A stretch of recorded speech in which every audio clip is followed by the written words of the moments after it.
Malachi 4:5 states, "Behold, I will send you Elijah the prophet before the coming of the great and dreadful day of the Lord." This verse is part of a larger passage in Malachi, which prophesies about the return of Elijah and his role in preparing the people for the Lord's coming. The great and dreadful day of the Lord is a time of judgment, with some interpretations suggesting it refers to the destruction of the devil system or a future eschatological event. This indicates a prophecy about the future coming of Elijah, the prophet known for his boldness and unwavering faith.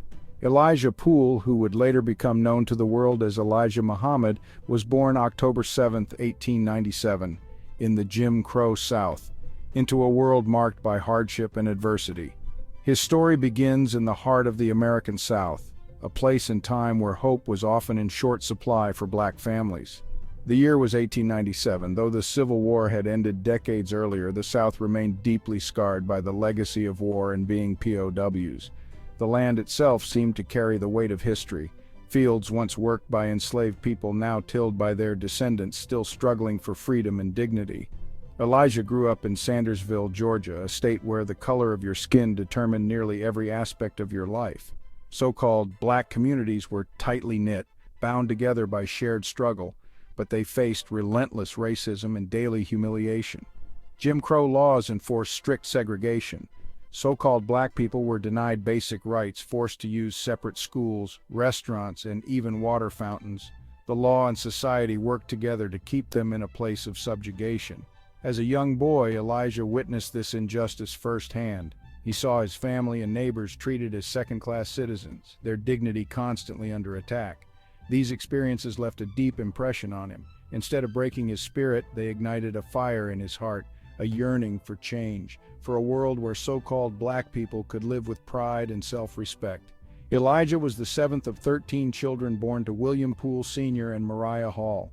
Elijah's family, like so many others, both his parents worked as sharecroppers. His father was also a Baptist preacher, while his mother took care of the domestic work. They farmed land owned by white landlords, giving up most of their harvest as rent. It was back-breaking work with little reward. Day after day, they toiled under the hot southern sun, picking cotton and tending crops. Despite their hard labor, they remained trapped in poverty, barely scraping by. Food was often scarce. Elijah and his siblings sometimes went to bed hungry, their dreams shaped by the reality of rural poverty.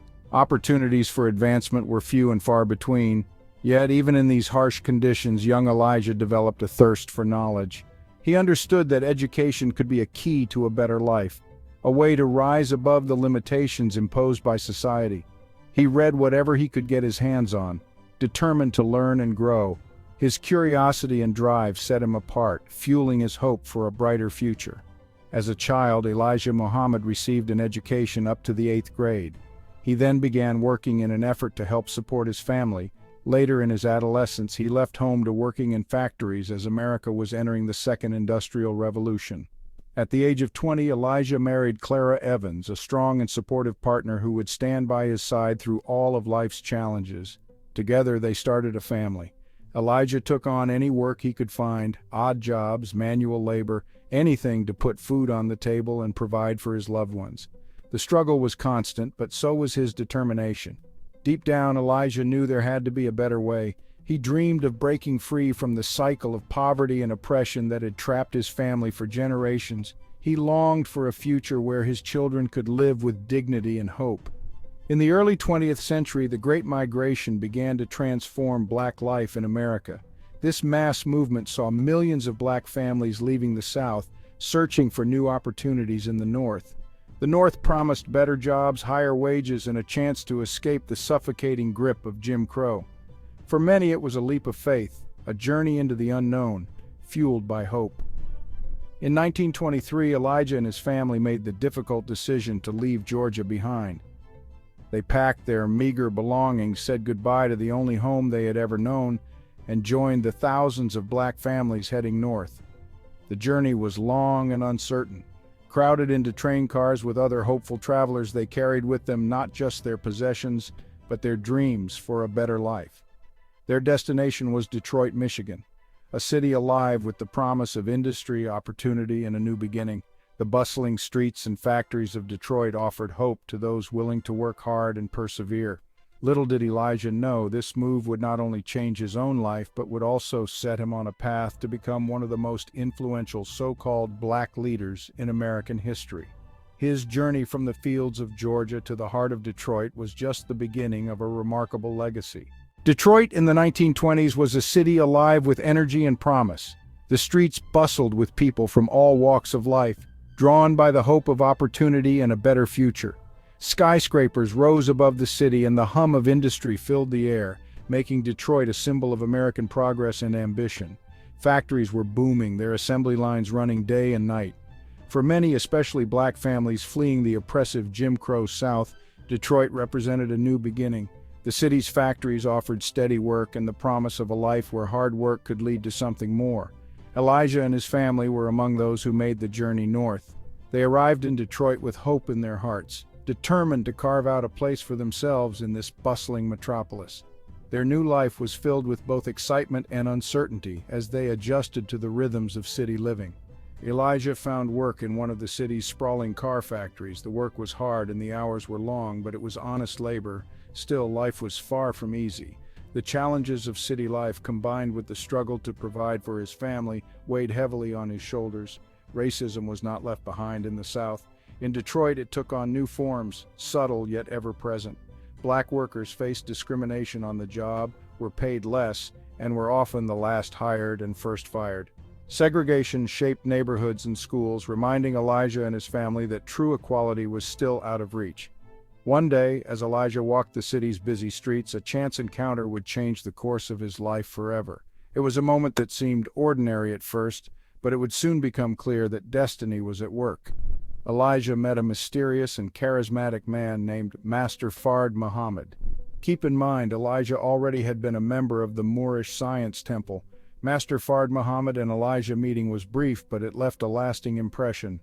Master Warith spoke with a quiet confidence, his words carrying a sense of purpose and vision. Master Warith shared a message unlike any Elijah had heard before, a message of black empowerment, self-reliance, and pride. He spoke of the need for black people to lift themselves up, to reclaim their dignity, and to build strong, self-sufficient communities. He spoke passionately about the beauty and richness of black history and culture, reminding his listeners that their heritage was something to be celebrated, not hidden.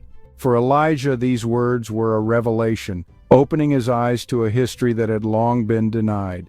Elijah listened intently, drawn in by Master Warith's powerful presence and inspiring message. Each word seemed to speak directly to his soul, awakening a sense of purpose he had never felt before. The questions that had haunted Elijah since childhood about his identity, his worth, and his place in the world suddenly seemed to have answers. Master Warith's teachings offered clarity and hope, lighting a path forward. For Elijah and many others, Master Warith's teachings were nothing short of a revelation. They sparked a spiritual awakening, inspiring a movement that would transform lives and communities. Master Warith spoke of a God who was not distant and removed, but present and active in the lives of black people. He taught that faith could be a source of strength and unity, empowering people to overcome adversity together. He taught that black people were the original people of the earth, their history stolen and their legacy erased by centuries of oppression. But he also taught that this legacy could be reclaimed and that knowledge was the key to liberation. Elijah listened with an open heart, his spirit stirred by the promise of a new beginning. Master Warith's words ignited a fire within him, a determination to learn, to grow, and to help uplift his people. Embracing these teachings, Elijah found a sense of belonging and purpose. He began to see himself not just as a factory worker, but as part of a larger movement for justice and dignity. Elijah became a devoted student of Master Warith, eager to absorb every lesson and insight. Their conversations stretched late into the night as Elijah sought to understand the deeper truths behind Master Warith's message. He learned about the history of Islam, a faith that resonated deeply with the struggles and hopes of black people in America. The teachings of Islam offered a sense of discipline, unity, and spiritual strength that Elijah had long been searching for. Master Warith saw something special in Elijah, a spark of leadership, a passion for justice, and a deep love for his community. He recognized Elijah's potential to become a guiding light for others. With patience and wisdom, Master Fard began to mentor Elijah, preparing him for a leadership role in the growing movement. Under his guidance, Elijah's confidence grew, and he began to envision a future where he could help lead his people toward freedom and self-determination. He taught Elijah about the total area of the land and water of the planet Earth, which is 196,940,000 square miles. He taught Elijah about the Earth weighs 6 sextillion tons, a unit followed by 21 ciphers. He taught him that the Earth is 93 million miles from the Sun. He taught him about the other planets and who live on them. He gave Elijah hundreds of books to read. He was training Elijah to take over the nation. The Master Fard Muhammad taught Elijah about the mother plane in the sky. In the summer of 1934, a profound sense of loss swept through the Nation of Islam. Master Fard Muhammad, the enigmatic founder who had inspired hope and unity among his followers, suddenly disappeared without a trace. For many, his absence felt like the loss of a guiding light. The community was left heartbroken, uncertain of what the future would hold, and many wondered if the movement could survive such a devastating blow. In this moment of crisis, Elijah Muhammad, who had been chosen by Master Fard as his successor, stepped forward to lead. He was not only entrusted with the teachings of his mentor, but also with the hopes and dreams of a people searching for direction. Elijah Muhammad accepted the immense responsibility of guiding this fledgling movement through its darkest hour. He began to organize small gatherings, speaking directly to those who felt lost and abandoned, and slowly he started to rebuild their faith and sense of purpose. Over time, he would become known as the Honorable Elijah Muhammad, revered as the Messenger of Allah.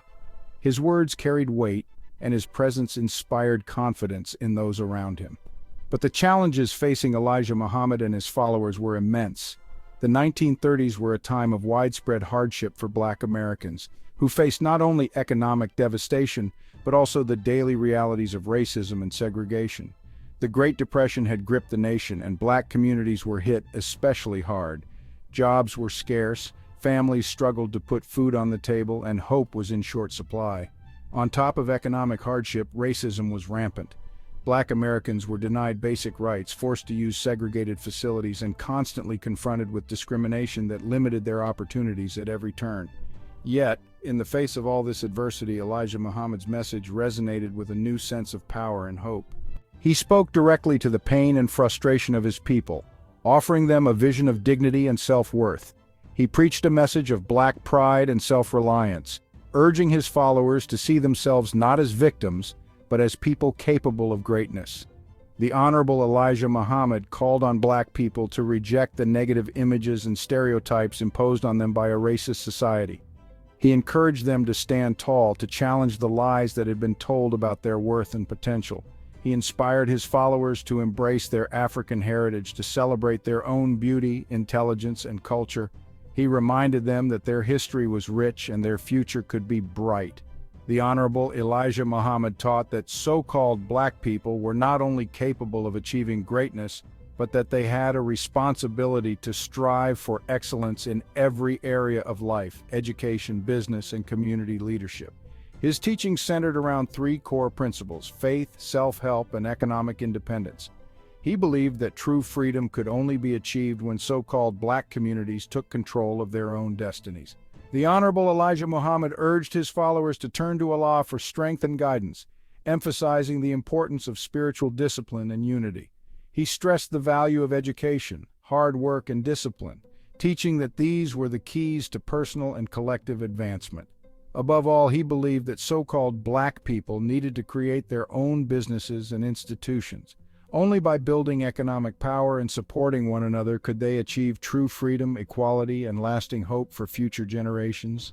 The Honorable Elijah Muhammad succeeded Master Fard Muhammad in Detroit and was named Minister of Islam. After the disappearance, Elijah Muhammad told followers that Allah had come as Wallace Fard in the flesh to share his teachings that are a salvation for his followers. In 1934, the Nation of Islam published its first newspaper, Final Call to Islam, to educate and build membership. Children of its members attended classes at the newly created Muhammad University of Islam, but this soon led to challenges by boards of education in Detroit and Chicago, which considered the children truants from the public school system. The controversy led to the jailing of several University of Islam board members and Elijah Muhammad in 1934, and to violent confrontations with police. Elijah was put on probation, but the university remained open. The Honorable Elijah Muhammad took control of Temple No. 1, but only after battles with other potential leaders, including his brother. In 1935, as these battles became increasingly fierce, Elijah left Detroit and settled his family in Chicago.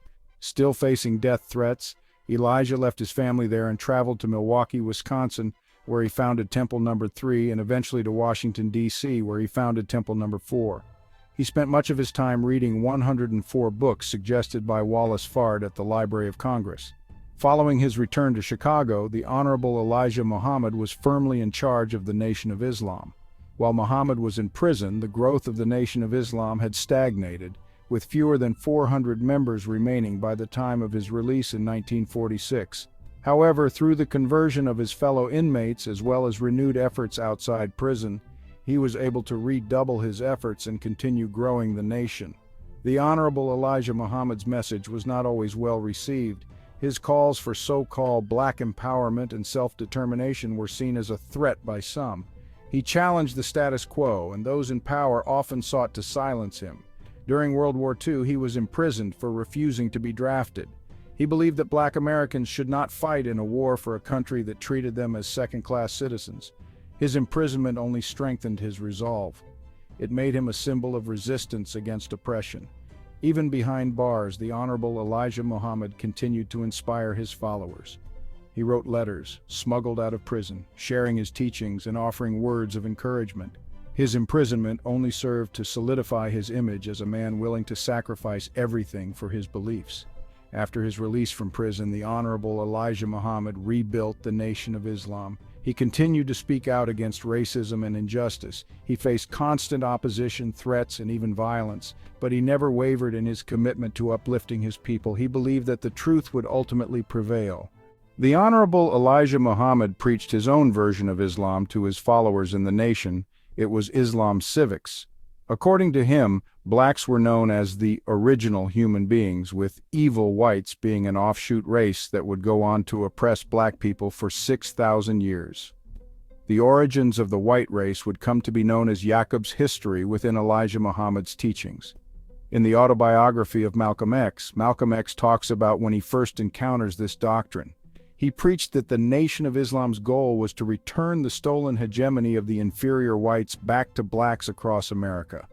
Much of Elijah Muhammad's teachings appealed to young, economically disadvantaged African American males from Christian backgrounds.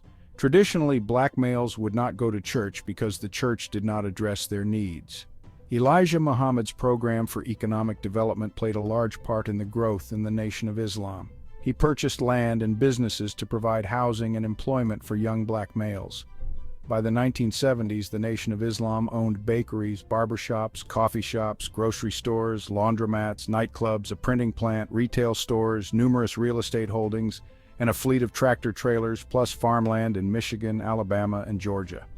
In 1972, the Nation of Islam took controlling interest in a bank, the Guaranty Bank and Trust Company. Nation of Islam owned schools, expanded until by 1974, the group had established schools in 47 cities throughout the United States. In 1972, Muhammad told followers that the Nation of Islam had a net worth of $75 million. Muhammad authored a 2-volume How to Eat to Live, which promoted pseudoscientific views about diet and nutrition.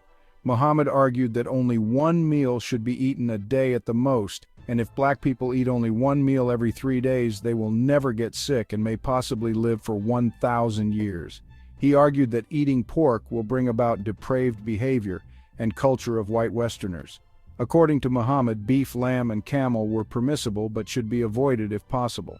He stated that Allah forbids us to eat the flesh of swine or of fish weighing 50 pounds or more.